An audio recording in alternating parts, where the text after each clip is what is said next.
Thank you for listening to Remake Rewind, the podcast where we decided remakes or reboots should have happened. And this is a topic episode.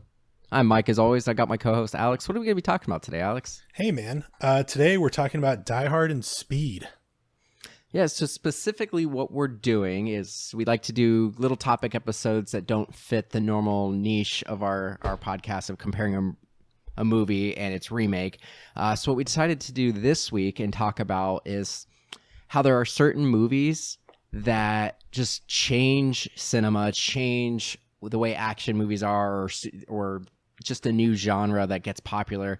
And then you just get a bunch of knockoffs of those movies. So that's kind of what we're talking about is how Die Hard completely changed the industry, and then we just got a slew of knockoff films for about 20 to 30 years. We're now at like that 30-year mark, and we're still getting Die Hard knockoffs. Yeah, it just passed 30. Die Hard was 88, I believe. Yeah. And there was like a solid, and I mean, I can't speak like I was in the industry in the 90s, but from what I understand, there was a solid 10 years there where every action movie pitch was Die Hard on a boat, Die Hard on a bus, Die Hard on a train. Yeah, Die Hard something. And that's still a thing that goes on. But I mean, we had the Rock movie that came out, I don't know if it was 2018 or 2019, but Skyscraper, which was I thought you were going to talk about the Michael Bay movie, The Rock, which is also Die Hard on Alcatraz. I mean, absolutely. So, like I said, I can probably name easily 10 plus movies. So you've got 3 that were on airplanes, like Die Hard on an airplane. So you had Passenger 57 with Wesley Snipes, who even has a fear of flying, just like John McClane does. You had Air Force One, another Die Hard on an airplane. Die Hard, but it's the president. There was, Con Air was also kind of Die Hard on an airplane. In fact, they even have the writing Executive Decision with Kurt Russell. But I mean, you look at the Con Air one, it's even more obvious. Just like in Ho Ho Ho, I've Got a Machine Gun on Die Hard, you have Nicolas Cage riding on the body in Con Air and throwing it out the cargo hold. So so Under Siege, our man Steven Seagal. Under Siege, Steven Seagal, Tommy Lee Jones. There's a ton of these movies, and we thought about just playing it a little bit more loose and just only really talking about Die Hard and how it changed the industry, and then just do Cliff Notes versions of all these movies. But we figured that wouldn't be fun. So we just picked our favorite of the knockoffs, which I think it's the most successful one too.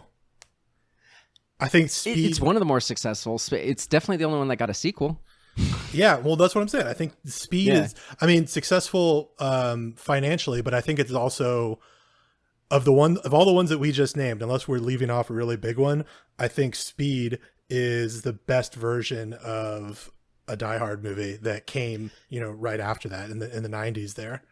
I agree. The only other one that I really remember liking, and I can't even remember the name of the movie, it was a Jean-Claude Van Damme one where it's Die Hard in a like a hockey stadium. Yeah. And he beats somebody up in like a penguin costume. Like he's wearing a penguin costume doing like kung fu and shit. It's not Double Impact. That's a different one. I think it's a pun. It's like it's overtime or something. There's some pun. Don't look it up. Oh, I found it already. Oh, you motherfucker! What is it? You're close. You're on the right track. Sudden Death. Yeah.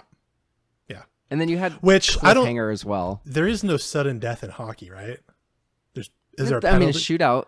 Yeah, it's not you sudden can death. go into extra. You go That's into actually extra. No, it's not sudden death because sudden death would be first person to score wins. Yeah, actually, do they go sudden? No, I don't think there's sudden death in really any sport anymore. Yeah, I'm trying to think of like a funny joke where an athlete dies. That's not good. I mean, they even did this in The Office. Threat Level Midnight with Michael Scarn is Die Hard at a hockey rink as well. Yeah, that's right. So I'm sure there's 10 examples of Dan Harmon using that idea too. Yeah, I'm sure, but there are so many examples of this, and like Alex said, there are movies that did it better, and there are movies that aren't very good that did it. But I kind of want to talk about what makes Die Hard special, and why it just kind of clicked with the industry and spawned all these clones. Yeah, I mean, I think before we even get into the specifics of that, I think it's worth noting that the Die Hard genre, whatever you want to call it, is almost as, I'm trying to pick my words here.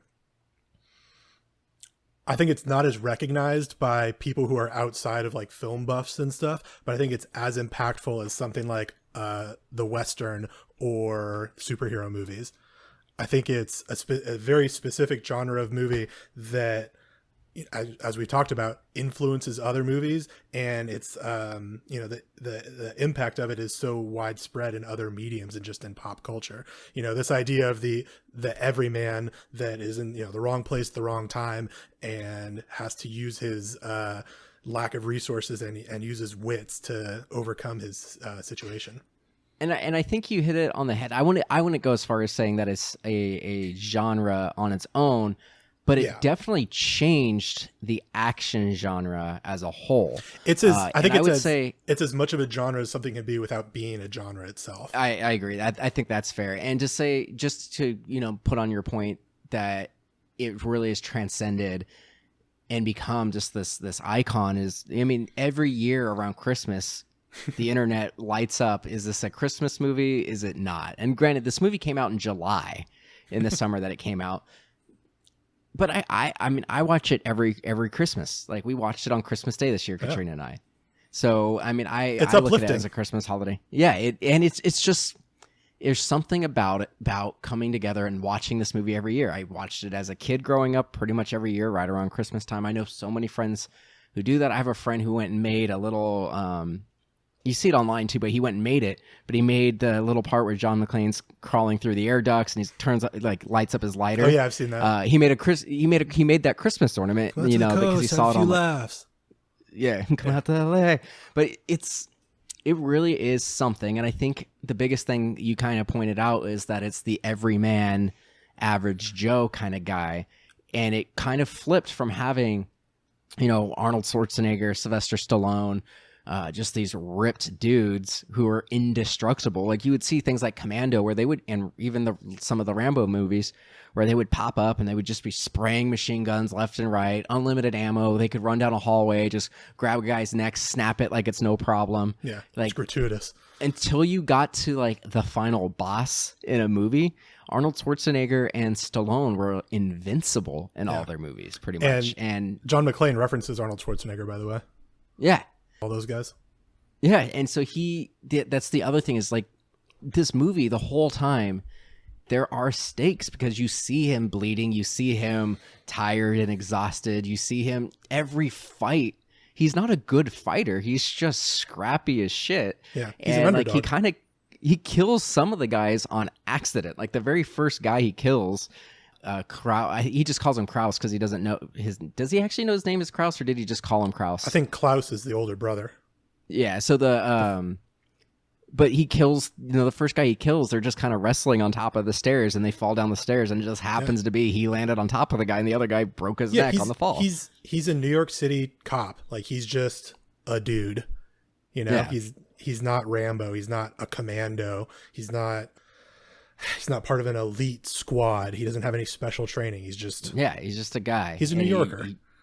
And I think, you were talking about why this movie and these types of movies resonate so much and were such a prevalent thing in the 90s and have, the good ones have all this staying power. And I think it's because they're like quintessential American action movies. And I think you could say the same thing about how overindulgent the Schwarzenegger and Stallone movies are. Like, those are very American in another way. But I think John McClane being this scrappy underdog who is, sort of put upon, but ends up being the hero, is how a lot of Americans see themselves and how America as a country sees itself. And also, like, the movie knows exactly what it's doing because they keep on talking about cowboys and Roy Rogers and yippee-ki-yay motherfucker. Yeah. He says Geronimo when he sends the thing down the elevator shaft. Yeah. It's treading very heavily in all this Western stuff. And I think it's taking a lot of, not iconography because it's not stuff that you can see, but it's taken this like American individualism that cowboy movies, dealt with, and it's just bringing it to 90s, LA 90s movies. I agree 100%. And to kind of expand a little bit on what you're saying, kind of go with that thread, and this is going to get a little political. It kind of matches with what's going on right now, and I think things are going to change. But if you look at especially the last 20 years of television, the most popular shows are the hour-long procedural police dramas. As Americans, we've kind of elevated police for the longest time, and these are the American heroes. And you look at the 90s, the late 80s, early 90s, we were in, we had some really rampant crime across the country. We had all those crime bills that passed in the early 90s that are actually causing all the systemic issues we have today. But there was kind of a rallying cry in the late 80s, early 90s around cops in movies and TV shows. Like we started getting the late 80s, the early 90s, we had all the buddy cops, 48 Hours, we had Tango and Cash, you had the Lethal Weapon films, all these films where we've kind of just related to cops, and you take that and you take John McClane but make him relatable to us in the fact that he's estranged with his wife, he's separated. These are things that the average Joe can kind of relate to and go like, I know I've been divorced, or I'm going through a divorce, or everyone knows someone who's been divorced and has these issues.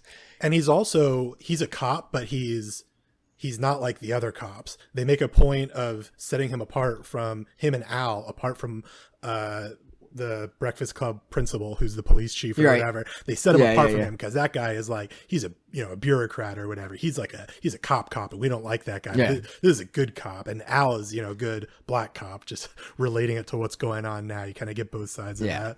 And then even like the FBI agents, Johnson and Johnson are a joke in this movie, and they end up dying.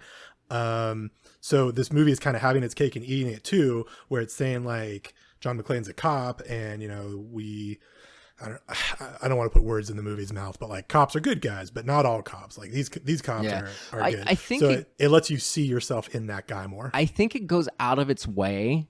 And I think Speed does this in a specific scene, and we'll obviously get into Speed in a little bit, but I think this goes out of its way to say in this particular circumstance, yes, he has some skills he picked up from being a cop, but while he's in this hostage situation, he isn't a cop, because there's a point where he watches the boss get killed, and he's just like, and he's talking to himself throughout the movie. And that's something that most of us can relate to when we're in a very stressful situation. You're going to be mumbling to yourself and talking to yourself and whatnot and cursing at yourself. But he's like, what are you doing, John? You just let the guy get killed. And he's like, yeah, well, if you did anything, you're outnumbered. You would have been killed too. And this whole thing would have gone to shit. So it's like, he's not necessarily acting like a cop. Like he is there solely to survive.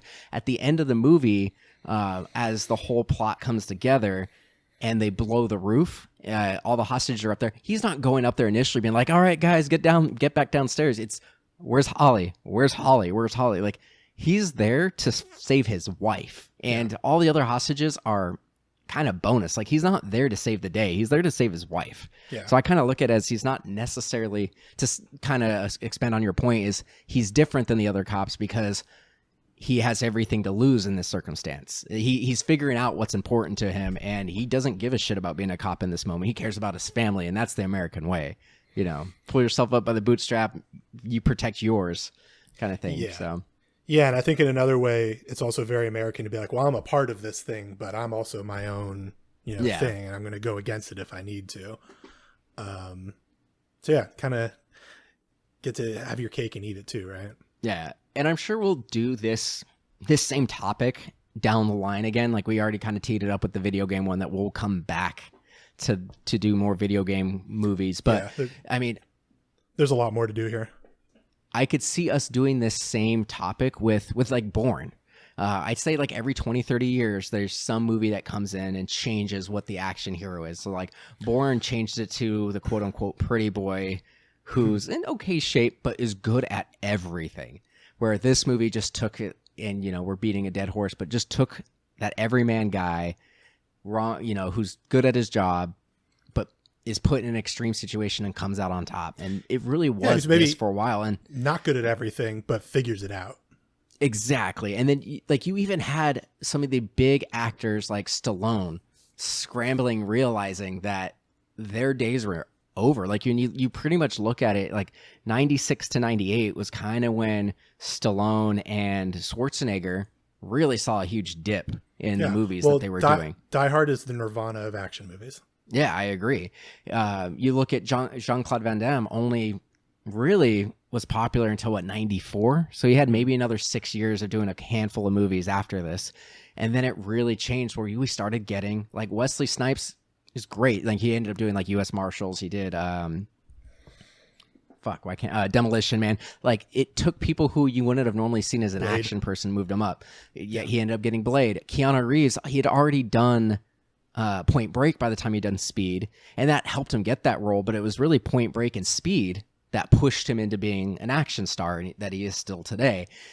You look at Harrison Ford was kind of on his way out of being the action guy, but he got to do it again with Fugitive, which came out after this, and then Air Force One, and kind of thing like that. So I do think this allowed more people to become action stars that wouldn't have been in any other circumstance if the 80s continued on. So is there anything... It's a funny thing what you're talking about with non-pretty boys or non-ripped dudes being action stars, because I feel like in the 70s you start getting, your Harrison Fords and stuff that are attractive leading men and stuff, but they're not ripped. They just look like, right. It's, your dad lifts weights once in a while, whatever. And then in the 80s, you get all these Schwarzenegger and Stallone movies, and it's all about being fucking ripped and just huge. Yeah. And there's just a few guys that do those movies. And then we get this period in the 90s where we're back to the everyman, Yeah, you kind of did have that in the 70s with like Charles Bronson on they're not necessarily not Death Proof. What are those movies called? We've done it on the podcast. I can't remember what those are called. Not Death Proof. I'm gonna make you think of it. Son of a bitch. You got half of it right. Death Wish. There you go. But to finish my point, after we get these everyman movies, it starts coming back around to these ripped guys, and that's where we are in 2020 with the Marvel superheroes. All these guys are like ridiculous. They're specimens, But what's interesting is they're ripped, but it's like ripped for a scene, but like they're still superhuman people and they're in costumes. Like the rippedness always is just like a gratuitous scene. Like I think we've kind of gone and started being gratuitous with men now, which is something that we hadn't really had, but you still will get your like Paul Rudd, like he gets in good shape for Ant-Man, but like you're still getting guys who you wouldn't think of as an action hero, and they just get in decent shape. Yeah, everything's kind of leveled off now, right? Yeah, I think it has. I think we're getting a little bit of both. Depends on the character, but you're right. We are kind of starting to swing back the other way and getting ripped dudes again. Yeah, just gloriously ripped dudes. Yeah, and I think just to go back to the this rugged American individualism idea that's running through these movies again, I think that's true of superhero movies too, and I think that's why those are so popular. All these superheroes, like you can name any superhero. I was gonna say Batman and blah blah blah. They're these individuals, and they're special people, whatever. They're super rich or super strong or whatever their power is. And I see the line between that archetype and the John McClane, and John McClane kind of becomes a superhero in the later, by the time you hit the fourth and fifth movies. Yeah. I still enjoy the fourth one, Live Free or Die Hard. I know a lot of people don't like that one. I need to go back and revisit. It's Timothy Olyphant and Timmy Justin Olyphant's Long, right? in it. Justin Long's in it, and you have Maggie Q. It's solid. Mary Elizabeth Winstead is in it. Oh, I love her. I actually really like that one. The fifth one is god awful. I didn't see it. Anything with Jai Courtney, I'm probably not going to see. I agree. He's had way too many opportunities. That's funny that you say that or I guess it's funny that I said that because I brought it up. But another Office reference, Michael Scott points out that Die Hard 4 is a fun movie, but it's not a Die Hard movie, which is like crazy insightful for him. When he's doing it, when he's got his like phone the telemarketing job. Yeah, and the telemarketing he's job. Finally entertaining the entire room. Everyone's hanging on his word. As a regular employee, he's entertaining. Everyone's like, you should write movie reviews, Michael. Yeah. Yeah, that's a good scene. And he goes, well, I don't know, maybe. Is there anything in particular that you want to talk about in Die Hard? Or do we want to start transitioning over? My list of notes here. By the way, before we get into that, I have so many things to talk about this episode. We mentioned The Rock earlier, and I think The Rock is a good example of another game changer as far as the trend that Hollywood follows. Die Hard was this movie that did things a little bit differently, and it kind of becomes the norm for action movies for a decade or whatever. Yeah, about a decade. And then The Rock comes along and it kind of does a Die Hard thing, but Michael Bay is also doing the Michael Bay thing. And then you get Bad Boys after that, and it completely changes. Bad Boys was first. Oh, yeah. I'm sorry. Bad Boys 2 was really like the the over-the-top action again. Orgasm of Michael Bay shit. But yeah, you get the Bad Boys, The Rock, and Bad Boys 2. And during that time, Hollywood is like, oh, we should look at doing action movies like this. And people start over-the-top spectacles again. Yoking the Michael Bay style, right? Yeah. So that'd be another fun kind of game changer to talk about at some point. Yeah, absolutely. This is something that we could do. And this is why I like doing these topic episodes, is it lets us not just compare apples to apples, the same source material. It allows us to kind of just have a more loose dialogue about movies in general. I kind of want to talk about the villain and how I do think Die Hard changed how villains operate in movies as well. Because realistic, if you go back and look at most villains in action movies before, it was either some rogue general trying to blow up the world or take over a country, usually Russian, something. It's always this like macro level villain. They're always trying to destabilize the American government or take over a continent or something. Well, that's something that Die Hard and Speed both do, where you think it's part of a larger plot, but it's really just a robbery, or is it just about money? Exactly. Speed to a lesser extent, but Speed kind of operates on that level. Die Hard but it becomes almost like I'd almost say in a response to like the Reaganomics of greed is good, the Gordon Gekko kind of thing, where you start looking at these villains are now only motivated by money. You get that even when you go into The Rock. There is they do it in the guise of, oh, we're looking out for veterans, but really they were just trying to get paid. Yeah, and I have a theory about that when I was watching Speed, and I haven't had a chance to really flesh this out yet. But as I was watching Speed, I was thinking about the age difference between Dennis Hopper and Keanu Reeves, or their characters, and the way that they talk to each other too, or more specifically the way that Dennis Hopper's character talks to Jack Traven, Keanu's character, and he's always talking down to him. He's calling him son, calling him stupid, and all this shit. Yeah, boy. And it really almost feels like a stepdad stepson relationship or something like that. Like there's something sort of like paternal or deeper than just villain and hero. And this is my point. I think that there's an argument to be made about boomers versus Gen X. I think there's a generational argument there. And I don't have it fleshed out yet, but I think that's there. I think to take it another level in a slightly different direction is prior to these movies, and I'm sure, people listening can name examples where I'm wrong, but generally before this, you would have a big meeting with the villain, maybe towards the beginning of the movie. And then, maybe the hero gets defeated at the beginning of the movie, or a loved one gets kidnapped, or, their general or president gets assassinated or whatever. And it becomes like a revenge flick for the hero. But you don't really have the hero and the antagonists interacting with each other throughout most of the movie until the very end of the movie for most movies. But both Speed and Die Hard and a lot of these other movies that were ripped off of it, you have them in constant communication, and they're kind of like, it's like that cat and mouse play, and they're kind of egging each other on and everything. And that's not something that you had before really this movie. That's literally one of my notes, and one of the hallmarks of this genre. I'm going to call it a genre, even though we had this conversation. I'm fine with that. So one of the hallmarks of this style of movie is you mentioned sort of the colorful terrorist. It's not even a terrorist, but the villain, and they're usually posing as a terrorist. And this like cat and mouse game that happens between the villain, who is overly prepared, has this grand scheme, has thought of everything, and the scrappy underdog hero who has a total lack of resources and is just sort of figuring things out, and they engage in this like battle of wits. It's 100% a hallmark of the genre. Yeah, I absolutely love it. And what's interesting, and both, like you mentioned just now, both of these movies have these very elaborate plots. But what I really appreciated is we kind of got back into the elaborate plot game in 2008 with The Dark Knight. We went back to having these really elaborate plots. Yeah, but and it got to the every point where single these plots movie every single movie has the thing where he got caught on purpose. Right. But like almost we got to a point, same thing with Skyfall, which the same thing, they got caught on purpose. Loki got caught on purpose in Avengers. But all of these elaborate plots that we get nowadays in movies always rely on the characters doing exactly what the bad guy would want them to do.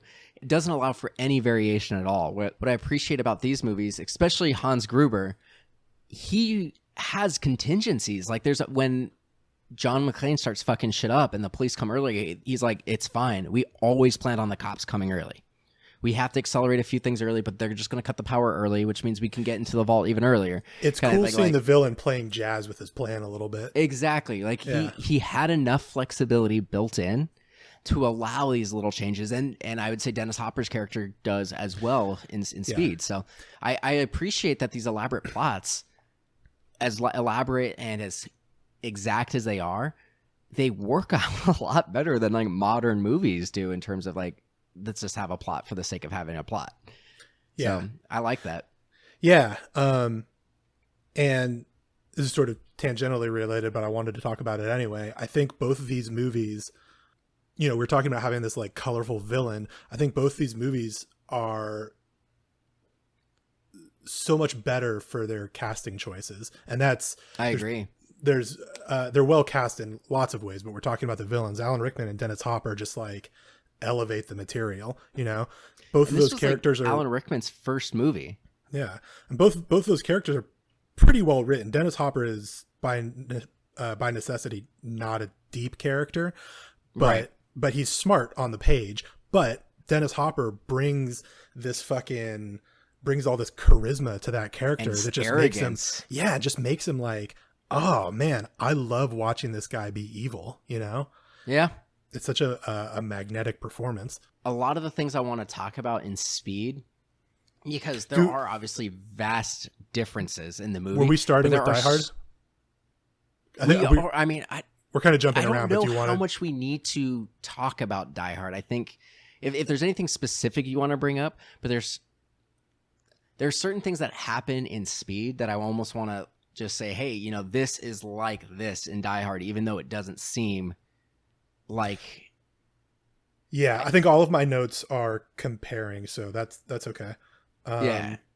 And what are we going to say about Die Hard that hasn't been said? Exactly. So there's not much we can say about Die Hard that hasn't already been said. There are several documentaries on Netflix alone that have talked this movie to death and how it was made and how it was super almost impossible to get made, and that it was just random that Bruce Willis got this role. Like, he was nowhere near the person they wanted for this, and they kind of got stuck with him, and it worked out, and it's great. So I don't think we need to beat that horse too much. Yeah, and I mean, we're saying that we're not going to beat a horse, and I'm going to beat it a little bit anyway. I also just want to say it's such a fucking well-written movie. It is. And I think you could run a fucking stopwatch to that movie, how it's beat it out and everything just works. Everything is planned ahead. Everything pays off. Exactly. It's a perfectly written movie. Yeah. I think what worked with having someone like Bruce Willis, who was a comedic actor and a romantic lead prior to this, is he's used to being in TV where you let things land, and it brings these moments of like levity and brevity to the film and lets things just kind of breathe and marinate. It's a funny movie. There's a lot of action to it, but it's not action the entire movie.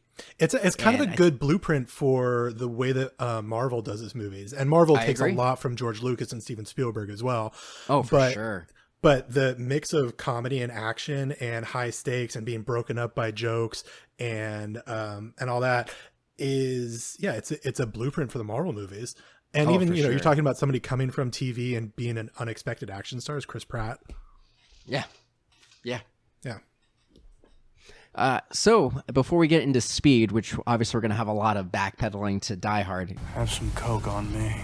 Jesus, what did you do? What did you do? What the fuck did you do? What did I do? You fuck with the bull, you get the horns. That's what I did. So what have you been up to, bud? I've been watching Always Sunny in Philadelphia. Oh, nice. I love Basically that show. back from season 2. I've binged almost the entire thing, and I hadn't seen the last 2 seasons, so I was building up to that, and I just finished 13. I'm going to start 14. 13 was so probably. Good. It was fantastic, man. And one of my favorite things about that was ripped Mac, just funny, just ripped for no reason, and he looks incredible. Like, he should be a Marvel superhero. And then B, the last episode of the season, which, you know, spoilers if you haven't seen it, and I don't know, it's been out for 2 years, so I don't feel bad. Yeah. But the last episode, Mac comes out to his dad, and it's like a big moment for him. And actually, I think the first half of that episode is not particularly well. It feels like forced and weird. I didn't know where it was going. I agree. And then the end of that episode, Mac decides to do an interpretive dance to try and make his father understand who he is, and, you know, not why he's gay, but just who he is as a person and why that's a part of his life. And his dad walks out on him, but he ends up convincing Danny DeVito's character, Frank. And it's a fucking beautiful moment.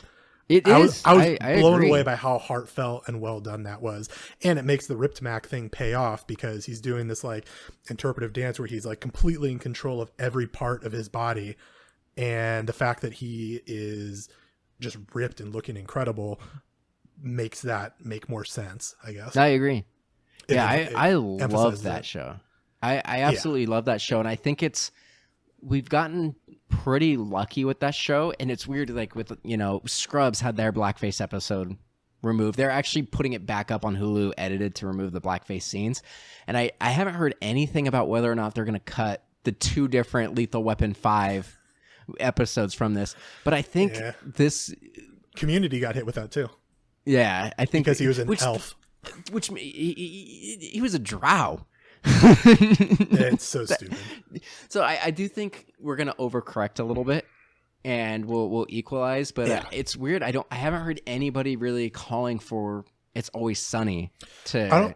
Nobody's really calling for Tropic Thunder either. Like it feels like every 6 months somebody's like, "Hey, did you know that Robert Downey Jr. did blackface?" And then a bunch of people are like, "Have you seen the actual movie, or did you just find out about it?" The whole point is that it's not okay. Yeah, so I think that's kind of what's going on with Always Sunny. Always Sunny also has a little bit of a South Park thing where people expect it to be raunchy and awful, so they're not surprised when it happens. So yeah, Always Sunny is fantastic. I also watched Hobbs and Shaw, which was not great. Oh, it's terrible. Really. That movie got made but also it's a good thing that Jason Statham and The Rock are so charismatic, because it's just, I honestly think Jason Statham did most of the heavy lifting in that film. I love the fact Idris Elba had a better agent, by the way. Yeah, me too. Because he's so we saw good. Cats together. That was a really fun night, though. I look back. Oh, it was a fun night. It was a fun night because we watched a terrible movie. Yeah, I've watched that movie 3 times since then. I actually fucking love that movie. I would watch it again with company. Yeah, it's a fun movie. I mean, it's terrible, but it's fun because it's just so fun because it's a train wreck. Yeah. And then I watched Zodiac. I think 2 nights ago. You've been talking going back to that for a while. Have I? I posted about it the other day. Yeah, you've between you and me, you've mentioned that you want to go back to it at least 3 or 4 times over the last month or so. So I finally did. It's fucking incredible, man. That movie is so goddamn good. It's really good. I haven't watched it since it came out. What I really like about that movie is how it doesn't feel like it's 2 hours and 40 minutes. It's one of these epic movies that you just sit with and let it wash over you. And it's this, long story. I mean, this movie spans, I think, a decade or so. Yeah, something searching like for the Zodiac killer, and Ted Cruz's dad. Yeah, and it focuses on all these different characters. Jake Gyllenhaal is the center of the second half of the movie, but he's kind of just in orbit in the first half, and it's just so cool to watch him come to the forefront and bring the movie home. I forgot he was in that. So it's him, Mark Ruffalo, and Robert Downey Jr., right? Yeah, who are all Marvel people now. Yeah, that's great. Yeah, I kind of want to go back and watch that. That's great, man. It reminds me of in the way that it's, epic but fun to an easy watch. It reminds me of Once Upon a Time in Hollywood and Wolf of Wall Street. Got it. And probably some other Leo movies. Yeah. To stick with the theme of last episode with the pandemic movies. we inadvertently, we didn't even think about the pandemic when we picked I Am Legend and The Last Man on Earth, but for whatever reason, I don't know how it happened, but I was watching something else, and then Hulu auto played The Last Man on Earth, the TV show, which I watched the first 4 or 5 episodes when it came out. It's so good. I hate it, but I can't stop watching it. No, it's fantastic. I think it picks up after the first 4 or 5 episodes. I'm almost done. I've got like 2 episodes left. In the whole thing? Of the whole thing. So I've watched pretty much the entire run in the last 2 weeks. And I also have a big crush on January Jones. So she looks fantastic in the show. She's very pretty. She just is fantastic. Like, I like her presence, and it's a bonus that she's gorgeous. Every episode, I would chuckle at least once. I'd say every 3 or 4 episodes, I would laugh my ass off at something ridiculous. But I think the issue I have with the show is, when you look at like The Office, Michael Scott is very annoying. They did a pivot in season 2 where they didn't make him quite as bad as he was in season 1. Like, he's a better person. But over the course of the series, you get these endearing moments where he's not a bad guy and he's not trying to be annoying on purpose.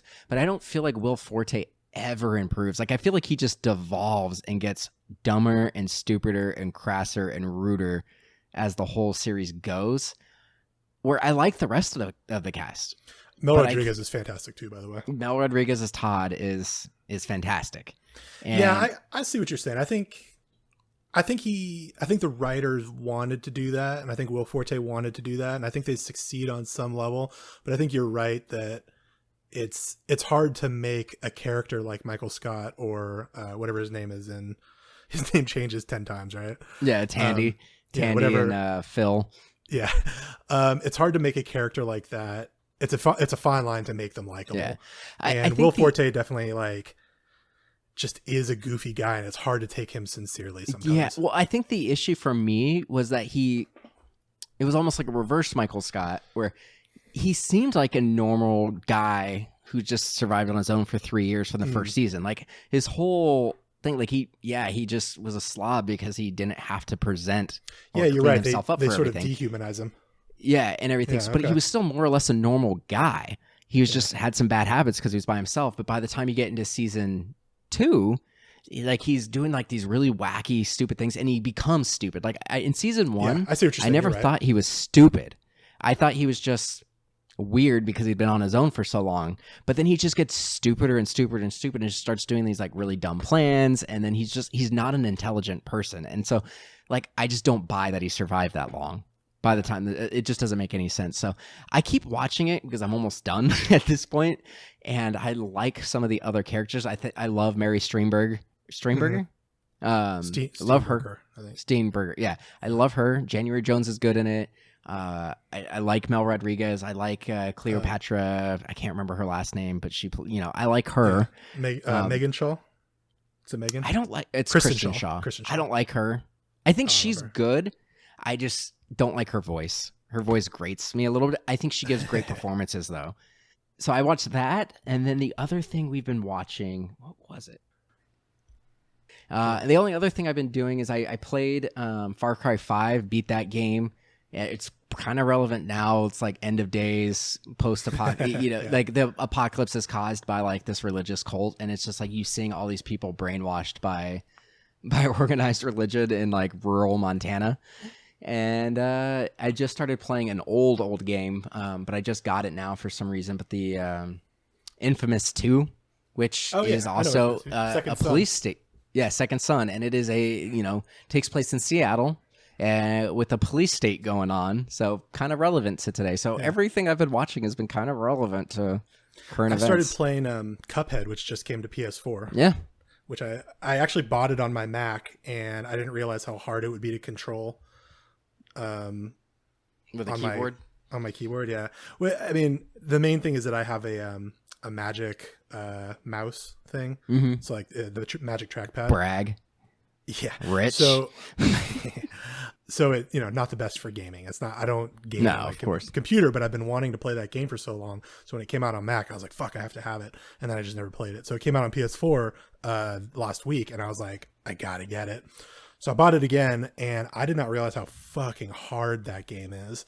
That's It's kind of why so- I've avoided it. Is that I've heard that it's like so so hard, and you difficult. got to put a bunch of time into it, like to memorize all the patterns and stuff. And Yeah, I don't it's have kind of that time. crazy. And I'm a big fan of that like Max Fleischer style artwork.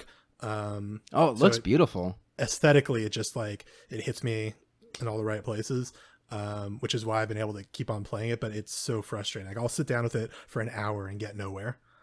That's I don't have time for that. Yeah, I mean, I don't either. I'm probably going to stop playing. But I mean, if you're looking for something super hard, then yeah, it's fun. And in that way, it kind of reminds me of 2020 also. Very cartoony and very difficult. All right. Well, I think we should get back into the movies and dive into Speed. Yes. And I fucking love this movie. I watched it a couple years ago for Ruin My Childhood and didn't realize how fucking solid this movie was. I have it on DVD, and for whatever reason, I hadn't watched it since like high school until like 2 years ago. And there have been several times where I've almost gone back to it, but then went to Old Reliable and went to Point Break instead. But I think I'm going to put Speed like in a more heavy rotation because it is a fucking fun It's movie. fantastic. Honestly, I told you this before we started. I think Die Hard's a better film, but I had more fun watching Speed than I did Die Hard recently.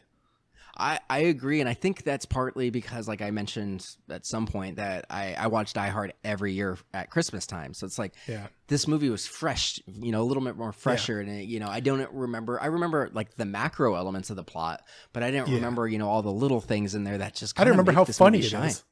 Yeah, it's fucking great. It's hilarious. Jeff Daniels is fantastic in it. Like the whole once He's again, doing his like, newsroom character. Yeah, kind of, yeah. Yeah, which But I he's- love. He's very good in this movie. I think Keanu is in everybody's his good. wheelhouse. Yeah. Yeah, Dennis Hopper's Like, honestly, incredible. Dennis Hopper's great. I think Sandy B is probably the worst part of this movie, and she's still fantastic. She's still very fun. This is young Sandy B when she's still figuring out how to become a good actor because she's Yeah. incredible now. But I like she wasn't great for a while. She's young and plucky. Yeah. Yeah, but she's fun. We were talking about how well cast these movies are. Let's talk about the cast in this movie for a second. You got Miles Dyson from Terminator 2. Terminator 2 is the captain.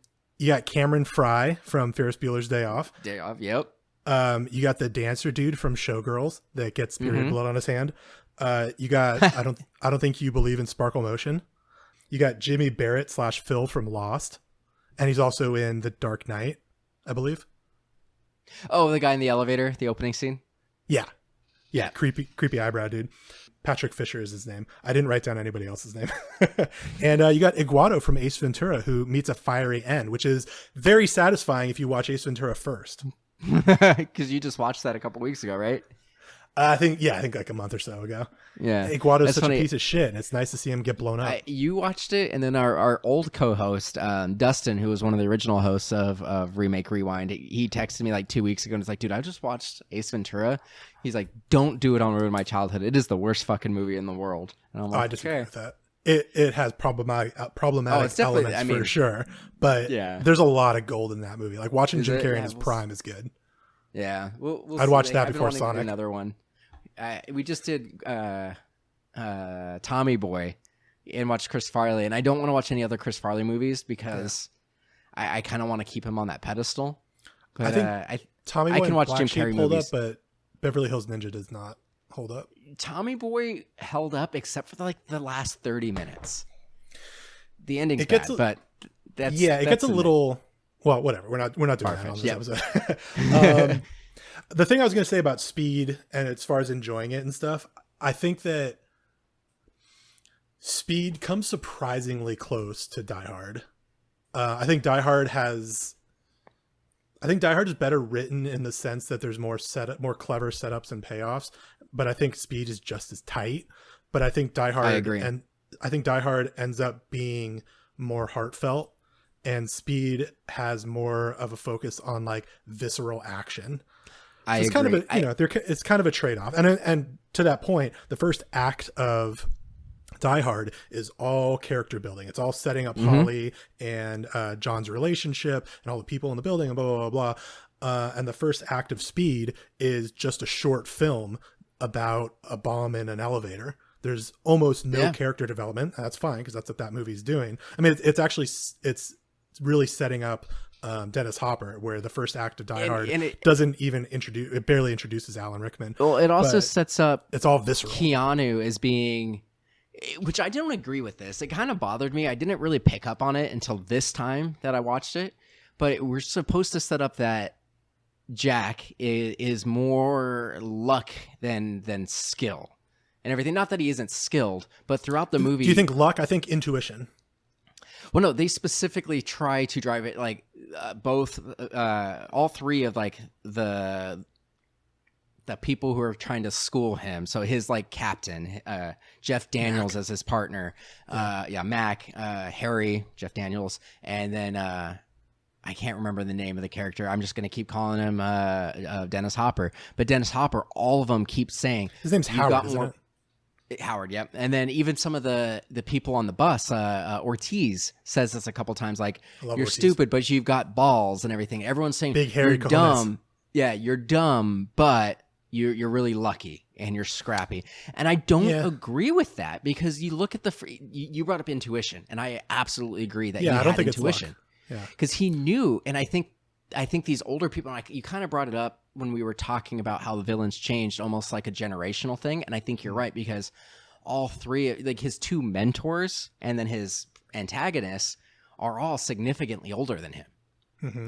So I think it comes to, these guys not respecting youth, but a lot of these characters keep calling him stupid. And I don't think he is, because at the very beginning of the movie, he realizes, he's like, this guy knows where he's here. Yeah, and Jack like frequently says, like, I think it happens with Mac a few times, where Mac is like, let's get these passengers off the bus, and Jack's like, no, I just know, man, I just know we shouldn't do it. He's watching. He's always one step ahead. I just know. It's intuition. Right. But then he figures out, like at the end of the movie, and we're jumping around, he figures out that the bad guy had already won. He got the money and everything, or he didn't realize he knocks over the garbage can and there's a hole. Yeah, the bus had already exploded, but Dennis Hopper calls and is like, hey, when am I going to get my money? And the captain's about to say, like, hey, fuck you. And Keanu's like, wait. He doesn't know that it blew up. So throughout the whole movie, we're being told that he's stupid, and he's not. And that kind of bothered me this time around. Well, it's similar to John McClane, too. Like, John McClane is constantly dealing with superiors that he knows better than. Yeah. Yeah, absolutely. And I think the other thing that we didn't talk about... Sorry, that again is this thing where it's like, it's these guys who are cops, and they embody the American ideal of a cop in every way, except that they also are not cops because they disagree with their superiors. And they think outside the box. Which is also a very American thing. Yeah, I agree. Well, and one of the other things we didn't really talk about... Or we like to think it is. Yeah, we didn't talk about it with Die Hard, and I kind of did that on purpose, but one of the things that I also think sets this type of movie, or this genre, apart from other action movies is the hero isn't perfect. Like, if you look at most Arnold movies and most Stallone movies, it's them taking on everything on their own. They solve every problem on their own. There's not a lot of help that they need. In Die Hard, he needed Al. He needed Argyle.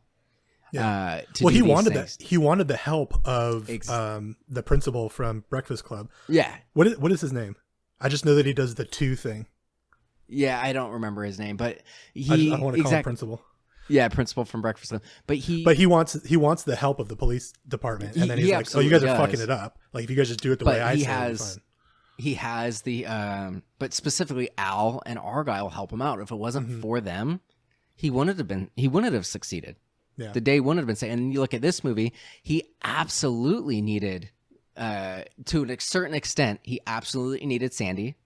Mm-hmm. He absolutely needed Jeff Daniels' character towards the beginning, Harry. He absolutely needed the support of Mac and everything. So this hero, as much as he's the hero and the protagonist of the film, if he didn't have his support structure, Jack wouldn't have been shit. Like, he would have lost. Like, he still needed everybody else to help him out, and like you said, like him and John McClane were never afraid to ask for help. They didn't have this chip on their shoulder like, this is my job to bear, you know, I have to do it. And I think that's something that's great because we're kind of losing that in movies again. Like you look at like the Bourne movie and, you know, most of the action movies that came after, the Daniel Craig Bonds and everything, it's, I'm the hero. I have to face this challenge on my own. I'm the only one who can handle this. Right. Tony Stark, same way. Spider-Man, you know, the Tom Holland Spider-Mans do that. All the Spider-Man movies are like that. But with Tony Stark, it's pointed out that that's a character flaw. Whereas with Jason Bourne and stuff like that, it's a feature, not a bug. Yeah. So I really appreciate that these heroes, as heroic as they are, like they are deserve to be called heroes, but they'd be nothing without the support that other people provided them. Yeah. I was just going to say that is Tony Stark's character arc. He starts out as somebody who doesn't think he needs anybody else, and he ends up giving his life for his team, for the Avengers, right? For the world or whatever. So, yeah, I agree. Damn, dude, there's so much to talk about here. I'm trying to think of where to start. I mean, this movie's really tight. I kind of brought it up with Die Hard, where I mentioned that there's a lot of brevity. Like, it isn't just nonstop action. This movie has that too, where there's, you know, he has this little scene where he's at the diner getting his coffee, you know, after being hungover after having the party where they got their medals. And then there are a lot of like light moments where he's getting to know the passengers on the bus and getting to know Sandy B in between obstacles. So they finally get to that freeway where they can drive around for miles and miles and miles on their own. But then, so we get to know the characters a little bit, and then we get the you know, they have to jump the gap, and then they do that, and we get a little bit. The only thing that didn't hold up for me was jumping the gap. That, because it's so silly. But you know what? I take that back. It still kind of works. Like when they land it, I was laughing to myself because I'm like, this is stupid. The bus can't do that. Like when it jumps off the ramp, and it's like it's an on ramp, but the point that they jump off is all horizontal. But the bus horizontal, the bus goes diagonal. Yeah, and it's like it doesn't work like that. Yeah, it doesn't. But it's still fun. But when it lands, everybody on the bus cheers, and I was sitting on my couch like, yeah, fuck yeah, you know? Yeah. It was like it's like a fist pumping moment. Yeah, it's great. Well, and they do like the same thing when they take that really sharp turn to get onto the on-ramp so they can get onto that freeway in the first place. They had to like move everybody to one side of the bus so it didn't tip. You know, there's little things like that. So you get all these little obstacles. Exactly, but you get these like gaps. So it's not just like, it's not like Mad Max Fury Road, where what's funny is like, I kind of, while watching this, I'm like, this is a lot like Fury Road, where it's like one long continuous action thing, but there were moments of brevity and levity in between that give you that break where you can kind of like, you don't get that adrenaline over, like you don't OD on adrenaline, like you kind of cool back down. I want to come back to the comparison to Mad Max because, well, what I want to talk about is the way that the acts are split up in both of these movies. But before we get to that, I think you're right. This movie is very funny.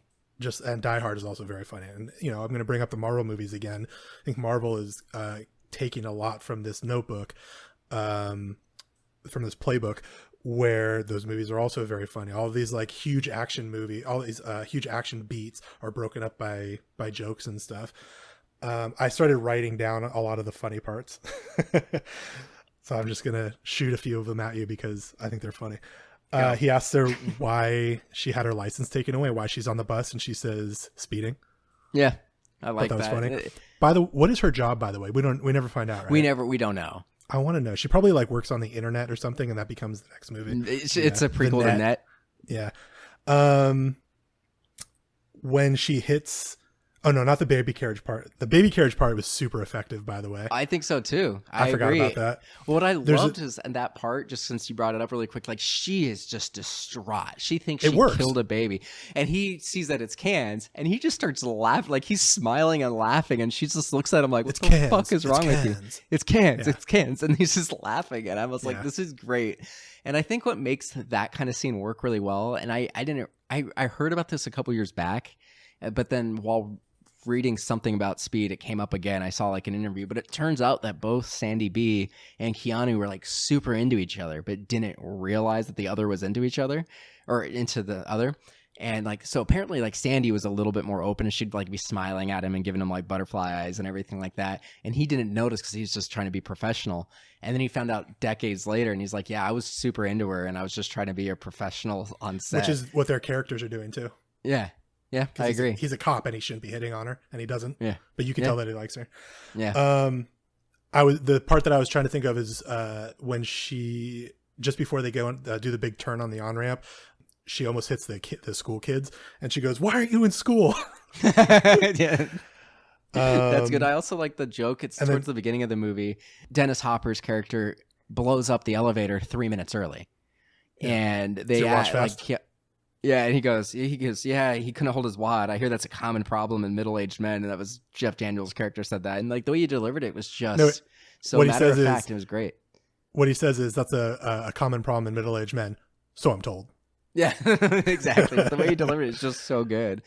She also turns on the blinker when they do that big turn. Yeah, I thought that was funny too. I wrote that down.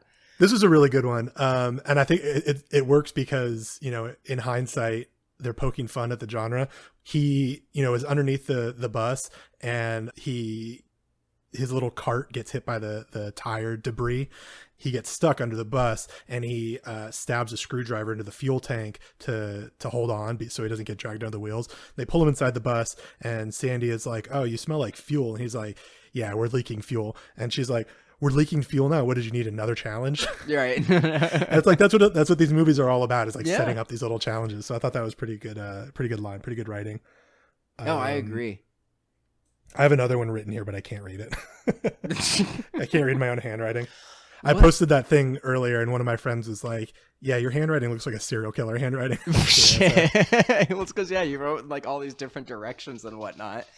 One of the other things that I really liked about like Dennis Hopper is that he was willing to kill the heroes early on, and this is where like he was a legitimate threat. The luck did kind of come in, so Keanu realizes that they can save the day. That he's like, I just have a feeling this guy's going to blow up the elevator no matter what. So he comes up with the idea of getting the crane and securing the elevator with the crane, and he buys them just enough time to get everyone out. They figure out that Dennis Hopper's in a freight elevator, and so they get into that elevator shaft, and he's got a shotgun. He starts shooting up the top of the shaft, and he shoots enough of it that the integrity is not what it should be. So Harry falls through. And he like grabs him by the nose and like throws him against the wall. And he's so just, funny that he grabbed him by the nose, by the way. I love that. That's it too. And then, Keanu's up there. And then so finally he just has to drop into the elevator because the guy's going to smash him at the top. So he drops in. The elevator starts going up.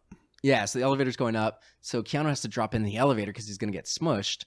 Like Woody Harrelson's character in Mission Impossible. So he jumps into the elevator. Emilio Estevez. Oh, Emilio Estevez. Thank you. I apologize.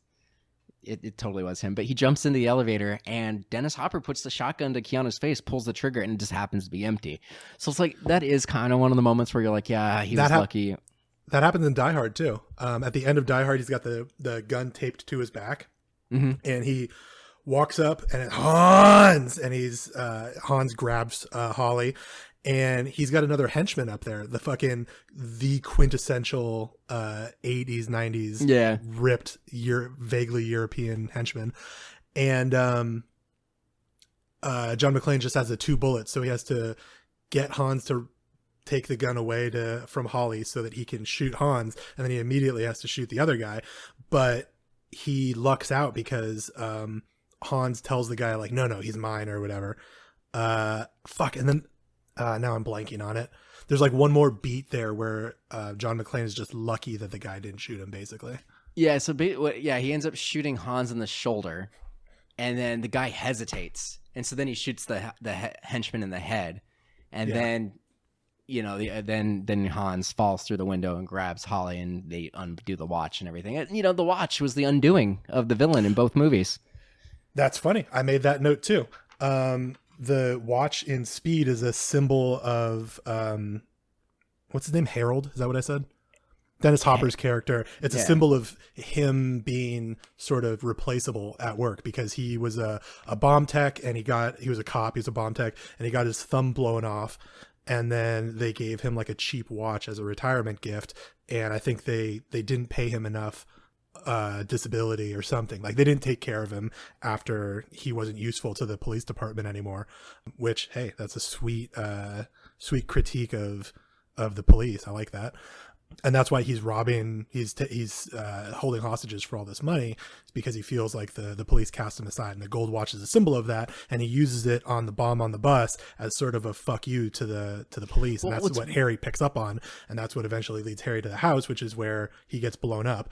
But the watch in Die Hard is a symbol of Holly leaving New York for her career, which happens before the movie starts, and that's why John McClane is visiting, and then he has to unclasp it to free her at the end, which is what kills Alan Rickman. And it's like it works on another level because it's a symbol of him undoing this thing that separated the two of them. Well, it was it's them coming back together. I've never read that, and that makes sense, but it was also supposed to be, and it's something that got edited out of the cut, that one of the few critiques of Die Hard, there's two major critiques. One is you see the henchmen get out of the truck at the beginning of the movie, but then at the end of the movie, the ambulance comes out and it's like, well, wait, how was that ambulance in there earlier, kind of thing. So that's one minor flaw. But the other one is there's no reason why John should have suspected Hans when he says his name was Clay, when he runs up to him. And it was supposed to be in the original script, and they actually shot these scenes, is it turns out all the henchmen had the same watch as Hans Gruber in the script, and it was so they could be synchronized, and John saw the watch, and that's how he was able to figure out that Hans was actually one of the bad guys, and that's why he gave him the empty gun. But there's no reason why in the cut of the movie we saw to suspect that.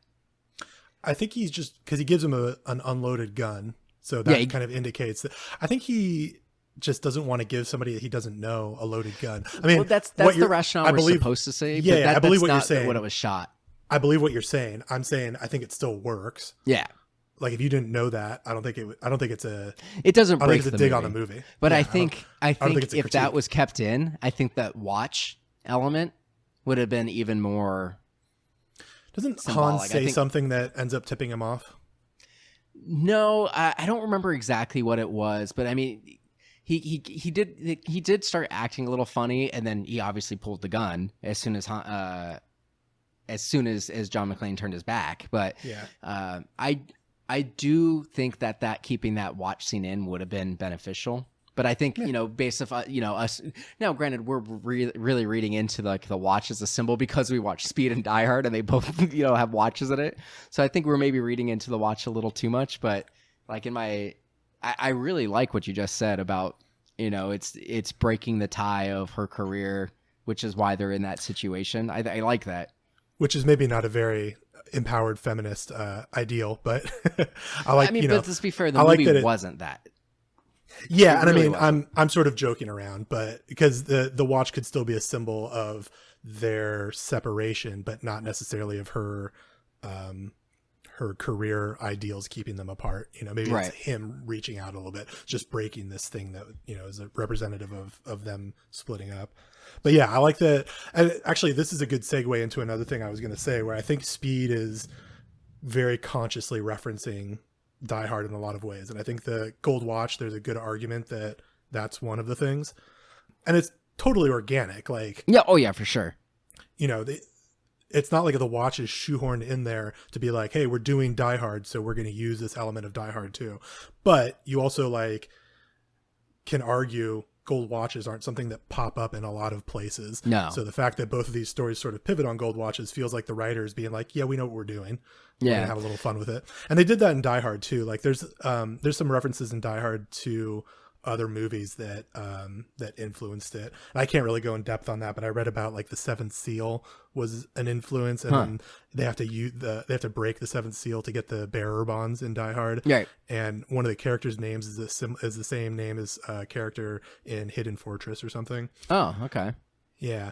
But I think Speed is making some clever, subtle references to Die Hard. There's the elevator shaft is a big part of Die Hard, and it's the entire first act of Speed. And I was just thinking, as a writer, if I was watching Die Hard and I was like, I want to do a movie like this, what elements do I like? What can I take and use as my own? Oh, they do a lot of stuff in elevator shafts. Maybe I'll just set my entire first act in an elevator shaft. So I think that's one. The fact that they're in a tall building, and the elevator shaft. There are a few lines that are like directly from Die Hard. Oh, the fact that all of these movies sort of have hostages, and I'd have to go back and watch Passenger 57 and Executive Decision, Under Siege and stuff. But I think there's sort of a template for the types of hostages that you want to have. Yeah. And like the similarities between Speed and Die Hard were like the love interest, the wise ass who is potentially a traitor. There's the boss I think it's Mr. Nakatomi in Die Hard, and the bus driver Sam in Speed. So there's like a person of color that's the authority figure that has to be injured so that our white hero can take charge. Well, specifically the love interest can take charge and fill that role as like the main hostage. Yeah, you're right. I was thinking about it in terms of like, this is the person who whatever. So I think those are, I think there's a template for the types of hostages. I think that's another similarity. Let me do one more. There's both movies. I thought, how do I want to say this? I was already thinking about the similarities between these movies, and then this thing happened. There's a moment in Speed where Keanu Reeves sees like how big the bomb under the bus is or something, and he goes, "Fuck me," and then Cameron Fry, so good. And then in Die Hard, towards the end, he looks down the elevator. Or no, it's in the middle. It's when he blows up the bottom floor with the computer with the chair down the with elevator the C4. shaft.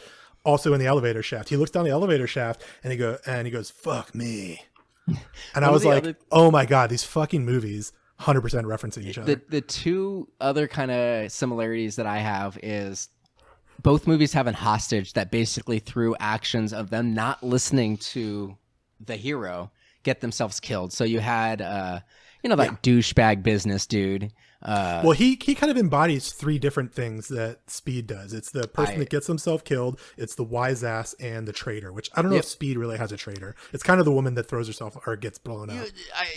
I wouldn't say there's a traitor per se. I'd say the closest is the guy who shoots the bus driver. Yeah, that's right. Yeah. And that's that. I do want to bring that up in just a second. But the two other kind of similarities I have is the hostage that kills themselves essentially by not listening to the protagonist. So the guy who's trying to sleep with Holly, who's like, we see him doing coke several times in the movie. He's just like a sleazebag, tries to ingratiate himself with the terrorist and gets himself killed. This one we have one of the hostages in Speed who doesn't listen. She tries to get off the bus. She gets killed.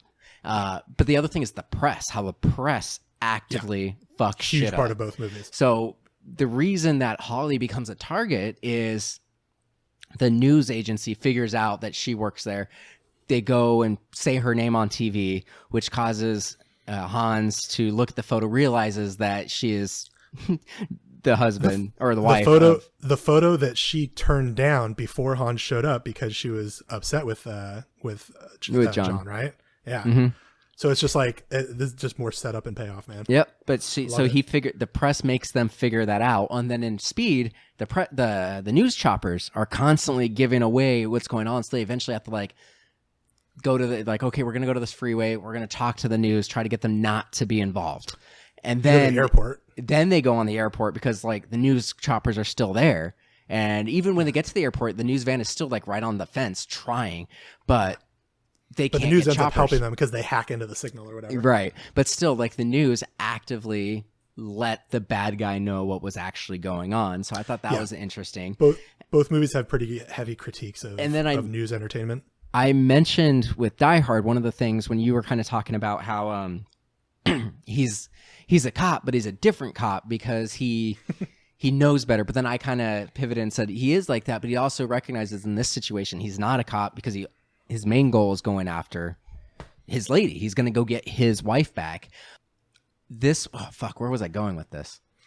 There's a scene in Speed. You're talking about the guy that shoots Sam from the back of the bus. Yeah. Thank you. Yeah. So in that scene that you brought up just a few minutes ago with, the traitor, quote unquote, but it's not really a traitor. There's Hispanic gentleman that we would assume that he's in a gang or he's undocumented or some reason, or he has some sort of warrant out. But he finds out that Keanu's a cop and immediately freaks out, pulls the gun, and Keanu is like, hey, dude, like, I'm not a cop right now. Like, I'm just a guy trying to save some people's lives. Like, dude, I don't care what you did. I'm not a cop right now. As far as I'm concerned, you're not a criminal. I'm not a cop. And I think that kind of plays in where it's just like, because Keanu does have a little bit of a revenge element in this movie that we didn't bring up, in that Dennis Hopper blew up another bus, which happened to be driven by one of Keanu's friends. Or an acquaintance of Keanu. So there is a revenge element to this, but still it came down to like, this is a personal matter to me. I'm going after this bad guy specifically because he's coming after me. I don't care about any other law enforcement shit right now. Like, this is what I'm going after. And I think that's kind of ties into the how I'm a cop and I'm different than these other cops. Like, I can turn it off and just get the job done. Yeah, I disagree with your example there. I soft disagree with it, but I still think, because I mean, I think you can interpret it in different ways. But if I had to put money on what was going through Jack Traven's head in that moment, Just de-escalation. I think he's just de-escalating with that guy. But I still think the larger thing is true, and that scene is sort of emblematic of like, this guy's a cop, but we humanize him by saying he's different than other cops, or he's not a cop in some ways. Yeah.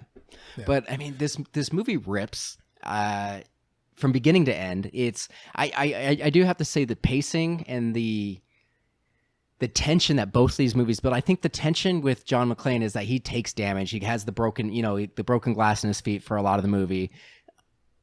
There's that Jack tension, gets but pretty beat up, but it's not nearly as bad. But like, I thought it was very effective every time you saw the speedometer, and I'm like, oh shit! Like, here it comes. It's a really visceral movie. The first, I mean, it keeps up through the whole thing, but the first half of it, I really could feel my heart beating a little bit faster. Me too. Like, I was into it. That's why the baby carriage thing worked so well. Like, I know what's going to happen. I've seen the movie 10 times, but it's still just like gets your blood pumping, man. Yep. And part of that's the score too. Like, they milk that score. Oh, that score is so good. Dun, dun, dun, dun, dun, dun. Yeah. And it does another thing that Die Hard also does, where the score is like, and that's very Mad Max too. Like, the score is a huge part of the movie. And I think Mad Max actually, or Fury Road, does this exact thing that I'm going to talk about. All three of these movies have this like driving, intense, very percussive, I don't want to say it's a minor based score, but it's not hopeful or anything. It's all tension and action and moving forward. And then in the last 10 minutes of all three of these movies, the score gets this like hopeful turn that totally works, and it becomes triumphant and hopeful and victorious. And it really lands because you didn't hear that at all throughout the entire movie. It's very been effective. This driving thing, and then it just opens up into this like melodic I noticed that too, and I couldn't speak to what it was that I noticed. But in the scene when they finally get everybody else off the bus, except for Sandy and him, and they have to slide under the bus, and then it's very like uplifting. You're like, oh, they did it! Like, oh, everything's great, everything's done, we won. Yeah. And in Fury Road, it's when he lifts up they lift up the truck with everybody on it at the very end. Yeah. And I think in Die Hard, it's after Al shoots the guy. Which, by the way, after he does another incredible setup and payoff. Yeah. Yeah. As like you're just looking down the barrel of the gun after he's just like blam, blam, blam, blam, blam. I want to know what length lens they used on that, because it covers so much distance, shifting focus from the barrel of the gun to Al's face, and it's only like 2.5 feet 4 feet or something. 3.5. Yeah. 3 no, to not 4 yeah. It's the length of your hand. Arm? Yeah, an arm. Oh, 2.5 feet. Yeah. So anyway, the focal plane shifts a very small distance, but it takes a long time. It made the barrel look like it was like a mile long. Yeah, dude. Fucking, I want to know what length lens that was. Must have been huge. What f-stop were they using? Yo, let's talk about the cinematography in these movies for a second, by the way. You talk about Bad Boys, like both of these, so Speed and Die Hard are both take place in LA. They take place like literally 5 miles from each other, which I think is awesome. And both of these movies, I feel like, look like 90s LA. Like even Straight Outta Compton came out a couple years ago. it looks like these movies. Like 90s LA has a specific look that I think Die Hard sort of nailed, and Speed built on that. And then Bad Boys too. Like I know that takes place elsewhere, but In Miami.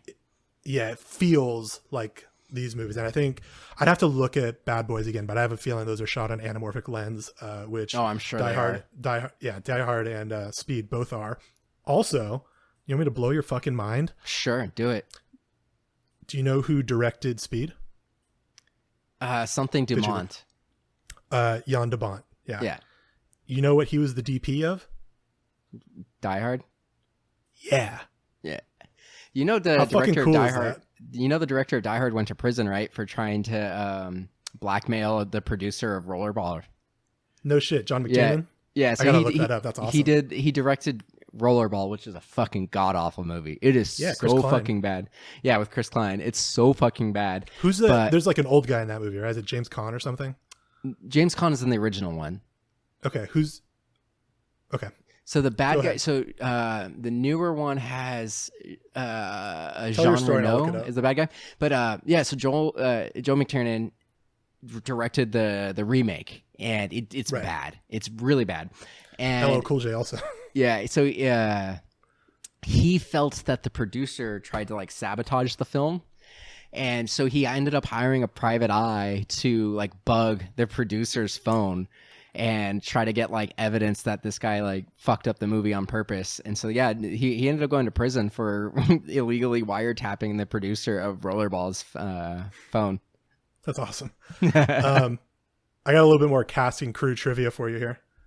I just want to say that Die Hard is set up in a very like Hollywood way as far as the act breaks. And they pull it off perfectly. I'm not talking down to it at all, but I think Speed is set up in a similar sort of typical Hollywood action movie kind of way, but they tweak it a little bit because the first act is this short film about the elevator. Yeah, I agree. Yeah. The entire second act is the bus, which I think you mentioned earlier. Like it feels like it kicks off immediately, but really we don't get on the bus until 40 minutes into the movie. Is it really that long into It's the movie? 40 minutes. Yeah. Holy shit. And then the midpoint is is either the jump or Helen getting blown up. And then all of Act 3 is the subway sequence. It's after they're off the bus. The LA Metro. So Is it really 40 minutes before he gets on the bus? he gets on the bus at I think exactly the 40-minute mark. Wow. He jumps off of a showgirl's car. Yeah, I know, it's crazy. And I guess that's not even the beginning of Act 2. The beginning of Act 2 is Aguado getting blown up on the bus. Right. And then there's another 15 minutes of him chasing the bus before he gets on it. I will say another fun thing between the two of them, the end of Act 1 in both movies is exactly 23 minutes. Huh. Yeah. All right. So quick trivia. The DP of Speed is a guy whose name I'm going to butcher. It's Andrzev Bartkowiak. And he was the DP he was the DP on Falling Down, which is another quintessential LA movie. He also was a DP on Devil's Advocate, which is Keanu again, and also just a fucking cool movie. And he directed the Doom movie with The Rock. Oh. Yeah. The composer, because we were talking about the score, is Mark Mancina, who also did Moana, Assassins with Stallone and Antonio Banderas, Money Train, which I think we should do that, and White Men Can't Jump.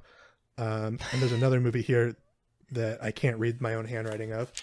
So I thought that was cool. And then we were talking about casting. Like there's a casting director team that did this, and they also did Natural Born Killers, True Romance, Twister, which I think the director of this movie also did. There's some connection there. Sweet November with Keanu, Airheads, The Crow, and American Psycho, which also has Willem Dafoe, who's also the bad guy in Speed 2. Speed 2, Cruise Control. Yeah. Also, Speed ends with Billy Idol's song, and Billy Idol is commonly credited with coming up with the title Gen X for Gen Xers. And we were talking about how this movie is kind of Gen X versus baby boomers. It kind of And is. last thing, I looked this up. Technically, I think the characters in the movie are a little bit younger than the actors playing them. I'm talking about Dennis Hopper and Keanu Reeves. So it feels like it's boomers versus Gen X, but technically Keanu Reeves was born the last year that boomers are that would make him a 64. boomer. 64. So Keanu is actually a boomer, and Dennis Hopper was born in 36, which would make him part of the silent generation. But everybody's younger from movies. Hey, it's still a generation apart. Yeah, man. Maybe I'll write a piece about that. Oh, also, I could talk about this for hours. I promise this is the last thing. The end of Speed has the subway the metro crashing through the unfinished station, and there's a scene in Die Hard 3 in New York with a subway rolling through a station, and it's like it's basically the same scene, but that came out after Speed. So I like to think about these movies sort of playing ping pong with ideas. Yeah, absolutely. So I mean, I think it goes without saying that we loved both of these movies, and Fuck yeah, that they definitely built off of each other, and we could easily go and do several more. Like we talked about watching multiple movies, and we were just like, there's no way we can cram 3, 4, 5 movies into an episode. So that's great. So what we decided to do though is have this, we kind of wanted to continue this conversation and do another example. And funny enough, it's going to be Keanu. Actually, I just realized just now, both our last topic episode and this one had Dennis Hopper in it, because we did the video game movies, and he was Bowser, not Love Bowser, Koopa. But we're going to do another example of a movie that really, it's not a remake, but it's basically an identical film. But we're going to come back and we're going to be talking about another Keanu movie. We're going to be talking about Point Break, one of my favorite movies of all time, and Fast and the Furious. So I'm really excited to talk about those ones. We don't have any news this week. Nothing really came up. The only thing, very briefly, Tenet is going to get released internationally before US, and it's going to be, sporadic. They're going to, and it's still up in the air internationally, but it is going to ultimately get released internationally before it gets released here. So I'm going to have to resist the urge to try to find, watch it other ways, because I want to see that movie on the big screen. But yeah, me too. It's, I understand why Chris Nolan wanted to, and maybe he didn't execute this in the best way as far as being sensitive to the pandemic or whatever, but that movie is going to be heavy on spoilers. It sucks that it's going to get released so far apart. Yeah. Throughout the world. Well, yeah. The movie's going to get ruined for a lot of people. I hope that nobody tells me what the, I don't want to know what the actual twist is. Or I don't want to know a thing about it. Yeah. So that's really the only news. Thanks for listening. Alex, where can our listeners find you and your merch and all that stuff? I am on Instagram at Dyslexic, DYS Alex IC. I am on Twitter at Pulisci, my last name, Pulisci. And if you have the Letterboxd app, you can follow along with what I'm watching. It's also at Pulisci. Excellent. And you can check out everything that's MDXpods related at MDXpods.com, Twitter, Instagram, Facebook, all at MDXpods. And that's it. Thanks for listening. Thank you.